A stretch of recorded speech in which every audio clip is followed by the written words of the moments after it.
My dears, welcome back to Xylem learning. മക്കളെ, സൈലം ലേണിംഗിന്റെ പുതിയൊരു മലയാളം ക്ലാസ്സിലേക്ക് എല്ലാവർക്കും സ്വാഗതം. നമുക്കറിയാം മലയാളത്തിന്റെ പരീക്ഷയാണല്ലേ. അപ്പൊ തീർച്ചയായിട്ടും മലയാളം പഠിക്കുന്ന മക്കള്, ഫസ്റ്റ് ലാംഗ്വേജ് മലയാളമായിട്ട് ഓപ്റ്റ് ചെയ്തിരിക്കുന്ന മക്കൾ എന്ത് തന്നെയായാലും ഈ ചോദ്യങ്ങൾക്ക് വേണ്ടിയിട്ട് കാത്തിരിക്കുന്നുണ്ടാവും, പരീക്ഷാ ചോദ്യങ്ങൾക്ക് വേണ്ടിയിട്ട്. അങ്ങനെ ഒരു ചോദ്യമായിട്ടാണ് ശ്രുതി ടീച്ചർ വന്നിരിക്കുന്നത്. സോ എല്ലാവരും പഠിച്ചൊക്കെ കഴിഞ്ഞു എന്ന് വിചാരിക്കുന്നു. പഠിച്ചു കഴിയാത്തവരും ടെൻഷൻ ആവാൻ മാത്രമൊന്നുമില്ല. കാരണം എന്താണ്, കൃത്യമായിട്ട് ഇരുന്ന് ക്ലാസ്സുകൾ കണ്ട് അതുപോലെ നമ്മൾ വായന ഒന്നും കൂടെ ഒന്ന് സെറ്റാക്കി കഴിഞ്ഞാൽ ആനുവൽ എക്സാമിന് അടിപൊളിയായിട്ട് ഫുൾ മാർക്ക് വാങ്ങാൻ പറ്റും കേട്ടോ. അപ്പോൾ ഇന്ന് ടീച്ചർ വന്നിരിക്കുന്നത് എന്തിനാണ്? യെസ്, നിങ്ങൾക്കൊരു പരീക്ഷാ ചോദ്യവുമായിട്ടാണ്. പരീക്ഷയും എത്തിയിട്ടുണ്ട്. സോ നിങ്ങൾ എങ്ങനെ വെറുതെ വിട്ടാൽ ശരിയാവില്ലല്ലോ. ഞങ്ങൾ തരേണ്ട കാര്യങ്ങൾ ഞങ്ങൾ തന്നാലാണ് നിങ്ങൾ പഠിക്കുള്ളൂ എന്ന് ഞങ്ങൾക്ക് അറിയാം കേട്ടോ. അതുകൊണ്ടാണേ. ഹാപ്പി അല്ലേ എല്ലാവരും? അപ്പോൾ എല്ലാവരും ക്ലാസ് 7 ഇനി പോകുന്നത് അല്ലേ? എൻ്റെ മക്കളെ, നിങ്ങൾ സീനിയറായി 7ാം ക്ലാസ്സിലേക്കാണ് പോകുന്നത്. അപ്പോൾ 7ാം ക്ലാസ്സിൽ പോകുന്ന സമയത്ത് വെറുതെ അങ്ങ് കയറി ചെന്നാൽ മതിയോ? 7ാം ക്ലാസ്സിൽ കുറച്ചുകൂടി സ്റ്റാൻഡേർഡ് ആയിട്ട് കുറച്ചധികം കാര്യങ്ങൾ പഠിക്കാനുണ്ടാവും. പിന്നെ അവിടെ ഒരു CM കിഡ് സ്കോളർഷിപ്പ് എക്സാം ഉണ്ട്, അതിൻ്റെതായ രീതിയിലുള്ള കാര്യങ്ങളൊക്കെ ഉണ്ട്. സോ ടീച്ചർ ക്വസ്റ്റ്യൻ പറഞ്ഞു തരാം. അതിനു മുമ്പ് നിങ്ങൾക്ക് നമ്മുടെ അവഞ്ചേഴ്സ് ബാച്ചിൻ്റെ ഈ ഒരു പ്ലാനിനെ കുറിച്ച് അറിയാമോ? അവഞ്ചേഴ്സ് ബാച്ചിൻ്റെ പ്ലാൻ എന്താണ്? യെസ്, അവഞ്ചേഴ്സ് ബാച്ചിനൊരു എജു ഫെസ്റ്റ് ഓഫർ നടക്കുന്നുണ്ട്. ഇപ്പോൾ 3 സ്കീമുകളായിട്ട് നിങ്ങൾക്കൊരു ഓൺലൈൻ ട്യൂഷൻ തരാൻ സൈലം തീരുമാനിച്ചിട്ടുണ്ട്. ചിലർക്ക് ചില കാര്യങ്ങൾ വേണ്ടി വരില്ല, പക്ഷെ ചിലർക്ക് കുറച്ചധികം കാര്യങ്ങൾ വേണ്ടി വരും. അപ്പോൾ അധികം കാര്യങ്ങൾ വേണ്ടി വരുന്ന ആളുകളുടെ അത്രയും ഞങ്ങൾക്ക് ഇങ്ങനെയൊക്കെ പോയാൽ മതി, സാധാരണ ഒക്കെ പഠിച്ചൊക്കെ പോയാൽ മതി എന്നുള്ള രീതിയിൽ പഠിക്കുന്ന ആളുകൾക്കും ഒരുപോലെ കൊടുക്കണ്ടല്ലോ അല്ലേ? അവരുടെ ആവശ്യത്തിനനുസരിച്ച്, നിങ്ങളുടെ ആവശ്യത്തിനനുസരിച്ച് നമ്മൾക്ക് കൊടുക്കാൻ കഴിയുമെന്നാണ് സൈലം പറയുന്നത്. ഇതാ നമ്മുടെ അവഞ്ചേഴ്സ് ബാച്ചിൽ ഇപ്പോൾ അഡ്മിഷൻ ഇപ്പോഴും നടന്നുകൊണ്ടിരിക്കുകയാണ്. നിങ്ങൾക്ക് സ്മാർട്ട് വാച്ച് ഒന്നും ഇല്ലെങ്കിൽ ഈ ഒരു മാർച്ച് 2020 ഉള്ളിൽ നിങ്ങൾ ഈ ഒരു ബാച്ചിലേക്ക് ജോയിൻ ചെയ്ത് കഴിഞ്ഞാൽ 5 ലക്കി വിന്നേഴ്സിന് ഗിവ് അവേ ഓഫറൊക്കെ ഉണ്ട് കേട്ടോ. സ്മാർട്ട് വാച്ചാണ്, ആരും അത് മിസ് ചെയ്യരുത്. പിന്നെ ഒരു ബേസ് പ്ലാൻ ആണുള്ളത് ആദ്യം, അതായത് ഡെയിലി ലൈവ് റെക്കോർഡഡ് ക്ലാസ്സുകളൊക്കെയുള്ള സാധാരണ പോലെയുള്ള ഒരു ക്ലാസ്, ഒരു ഓൺലൈൻ ട്യൂഷൻ ബാച്ച്. പിന്നെ നമുക്ക് മറ്റൊരു സ്പെഷ്യാലിറ്റി, അതിൽ യൂണിറ്റ് ടെസ്റ്റും കാര്യങ്ങളൊക്കെ ഉണ്ടാവും. പ്ലസ് ഇൻഫിനിറ്റി എന്ന് പറയുന്ന ഒരു ബാച്ച് ഉണ്ട്.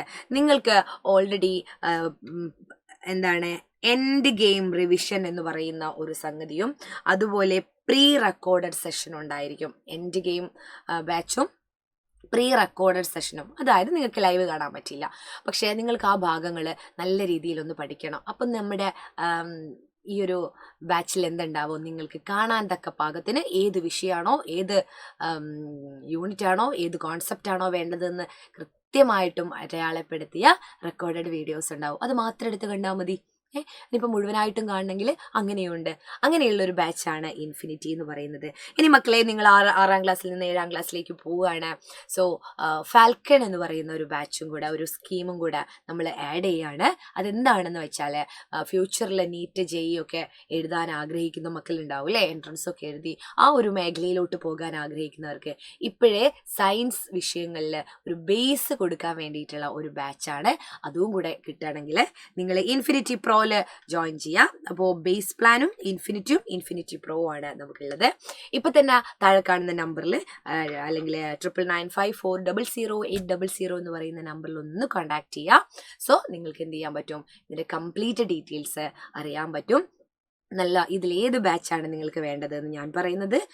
ഒരു ആഗ്രഹമുള്ള ആൾക്കാർ ഇൻഫിനിറ്റി പ്രോ തന്നെ ചൂസ് ചെയ്യുക എന്നുള്ളതാണ് കേട്ടോ. ഇനി മിസ് അത് വീണ്ടും പറയാം. അപ്പോൾ ഇപ്പോൾ 10% ഓഫർ ഉണ്ട് മക്കളെ. 1 വർഷത്തേക്കാണ് ഈ ഒരു ഫീസ് എന്ന് പറയുന്നത്. സംശയങ്ങളൊക്കെ ക്ലിയർ ചെയ്തതിന് ശേഷം പെട്ടെന്ന് ജോയിൻ ചെയ്യാൻ നോക്കാം കേട്ടോ. യെസ്, അപ്പോൾ നമുക്ക് പഠിക്കാനുള്ള ഒരു യൂണിറ്റാണ് ഉണർന്നുണരാം എന്ന് പറയുന്നത്. ഏതാണ് ഉണർന്നുണരാം എന്ന് പറയുന്നത്? അതിലൊരു പാഠഭാഗം ഉണ്ട് അല്ലേ? ഏതാണ്? ചെമ്പകപ്പൂവ് എന്ന് പറയുന്നത്. ചെമ്പകപ്പൂവ് കണ്ടിട്ടുണ്ടോ നിങ്ങൾ? നമുക്ക് പഠിക്കാനുള്ള ഒരു പാഠഭാഗമാണ് ചെമ്പകപ്പൂവ്. ഇതിലൊരു കുട്ടി ചെമ്പകപ്പൂവായി മാറുന്നതിനെ കുറിച്ചാണ്. എന്നിട്ട് അമ്മയോട് അവളുടെ ഒരു ആ കുട്ടിയുടെ ഒരു സങ്കല്പ യാത്രയാണ് അല്ലേ, ഒരു മാജിക്കൽ യാത്രയാണ് ഈ ഭാഗത്ത് കവിതയിലൂടെ നമ്മൾ പഠിക്കുന്നത് കേട്ടോ. ഇത് എഴുതിയിരിക്കുന്നത് ആരാണെന്ന് നിങ്ങൾക്കറിയോ? രവീന്ദ്രനാഥ ടാഗോറാണ്.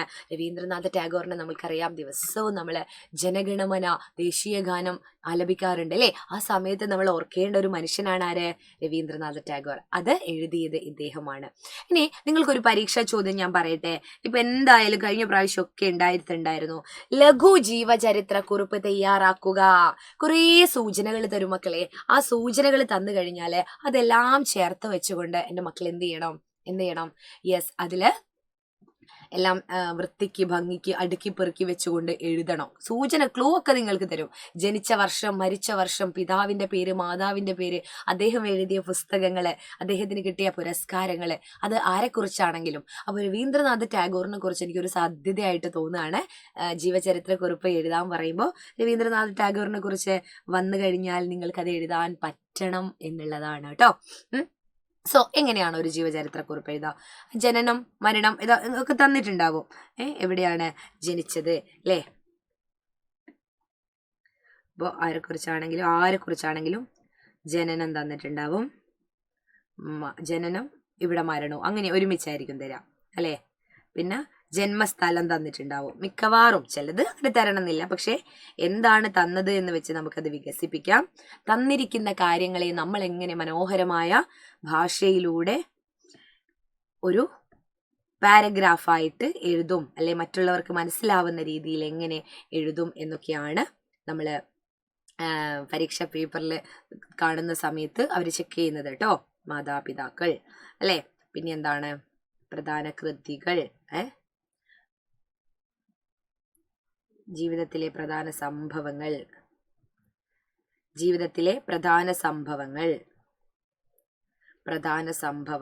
അല്ലെ. ചിലപ്പോൾ എഴുത്തുകാരനാണെങ്കിൽ കൃതികളൊക്കെ ആയിരിക്കും അല്ലെ, പുരസ്കാരങ്ങളൊക്കെ ആയിരിക്കും. പ്രധാന സംഭവങ്ങൾ, അങ്ങനെ കുറേ കാര്യങ്ങളുണ്ട്. ഞാനൊരു ഉദാഹരണം പറയാണ്, അത് വായിക്കുമ്പോൾ നമുക്ക് മനസ്സിലാവും. അവസാനം മരണവും. അപ്പൊ ഇതെല്ലാം ചേർത്ത് വെച്ചുകൊണ്ടാണ് നമ്മൾ എഴുതേണ്ടത്. അപ്പൊ നമുക്ക് ഇതിന്റെ ഉത്തരം നോക്കാം. ടാഗോറിനെ പറ്റി പറയുകയാണെങ്കിൽ ഭാരതത്തിലെ, ടാഗോർ ആയതുകൊണ്ടാണ് ഞാൻ പറയുന്നത് ഭാരതത്തിലെ നോക്കാം കേട്ടോ. ഭാരതത്തിലെ പ്രമുഖ കവിയും കഥാകൃത്തും നാടകകൃത്തും തത്വചിന്തകനും സംഗീതജ്ഞനുമായിരുന്ന ടാഗോർ 1861 മെയ് 7 പശ്ചിമ ബംഗാളിലെ കൊൽക്കത്തയിൽ ജനിച്ചു. അപ്പൊ കൊൽക്കത്തയിലാണ് ജനിച്ചത്. പിതാവ് ദേവേന്ദ്രനാഥ ടാഗോർ, മാതാവ് ശാരദാദേവി. ഇതൊക്കെ ചിലപ്പോൾ തന്നിട്ടുണ്ടാവും, ചില പോയിന്റുകൾ തന്നിട്ടില്ലെങ്കിലും നിങ്ങൾ ഓർത്ത് വെക്കുക കൊൽക്കത്തയിലാണ് ജനിച്ചത് എന്നൊക്കെ കേട്ടോ. ബാല്യകാലം മുതൽ, ആദ്യത്തെ പാരഗ്രാഫിൽ ഞാൻ ജനിച്ചതും ആരുടെ മകനായി ജനിച്ചു അല്ലെ, മാതാപിതാക്കളുടെ പേരുകളൊക്കെ എഴുതി.